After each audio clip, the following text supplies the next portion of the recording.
ఈ విష్ణు సహస్రనామం 10వ శ్లోకం. సురేశశరణం శర్మ విశ్వరేతః ప్రజాభవః అహ సంవత్సరో వ్యాళః ప్రత్యయః సర్వదర్శనః.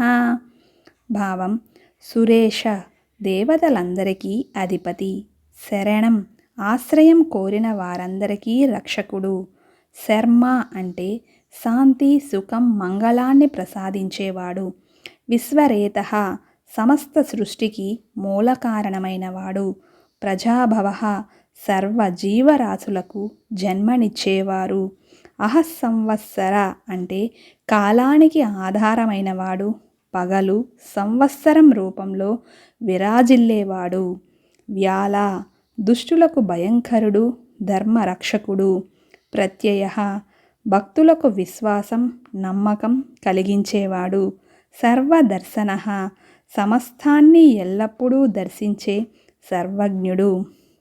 ఈ శ్లోకము శ్రీ మహావిష్ణువు సృష్టికి మూలమైనవాడు, భక్తులకు శరణు, సుఖశాంతులను ప్రసాదించేవాడు, కాలానికి ఆధారమైనవాడు, సర్వజ్ఞుడు మరియు జగత్తును ఎల్లప్పుడూ కాపాడేవాడని తెలియజేస్తుంది.